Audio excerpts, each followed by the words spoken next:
नमस्कार, मी प्रतीक्षा स्वागत करत आहे माझ्या यूट्यूब चॅनल दीक्षाच किचनमध्ये. तर आज आपण बनवणार आहोत पारंपरिक तळणीचे मोदक. त्यासाठी आपण घेतलं 1 कप गव्हाचं पीठ, 1 कप मैदा, चवीनुसार मीठ आणि थोडासा बेकिंग सोडा. त्याच्यामध्ये 2 चमचे कडकडीत गरम असं तुपाचं मोहन घालायचे. तुपाचं मोहन घालण्याने आपलं मोदकाची लाटी अतिशय खुसखुशीत होते. व्यवस्थित ते तूप सगळ्या पिठाला लावून घेऊन थोडं थोडं पाणी टाकून असा मीडियम सॉफ्ट असा एक घट्टसर कणकेचा गोळा मळून घ्यायचा आहे. त्यानंतर थोडंसं तेल टाकून अजून एकदा मळून घ्यायचं आहे. व्यवस्थित तेल सगळीकडे लागलं पाहिजे आणि चिकटपणा कमी झाला पाहिजे. त्यानंतर 20 मिनिटासाठी कमीत कमी हे पीठ झाकून रेस्ट होण्यासाठी ठेवायचं आहे. आता सारण बनवण्यासाठी एका कढईमध्ये 2 चमचे साजूक तूप घालायचं आहे. त्याच्यामध्ये 2 वाटी ओल्या नारळाचा चव, 1 वाटी गूळ असं टाकून व्यवस्थित मिक्स करून घ्यायचं आहे. चिमूटभर इलायची पावडर टाकून पुन्हा मिक्स करून गॅस बंद करून घ्यायचा आहे. आपलं सारण तयार आहे. चला तर मग कणिक पुन्हा एकदा मळून घेऊया. असं सॉफ्ट कणिक झालं पाहिजे. त्याचे छान छोटे छोटे गोळे बनवून घ्यायचे, म्हणजे आपल्याला लाटी लाटायला सोपं जाईल.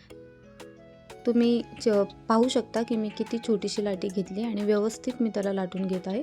आपल्या पुरीच्या शेपमध्ये तुम्ही त्याला लाटून घेऊ शकता.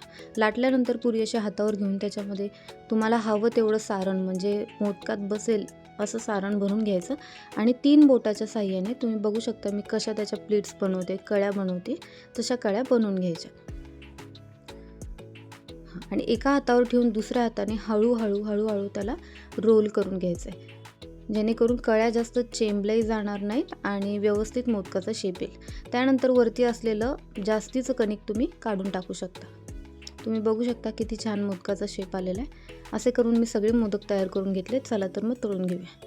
तळण्यासाठी कढईमध्ये तेल चांगलं गरम होऊन द्यायचं. नंतर गॅस बारीक करून कमी आणि मीडियम अशा 2 कमी जास्त करत मोदक गोल्डन ब्राऊन होईपर्यंत तळून घ्यायचे.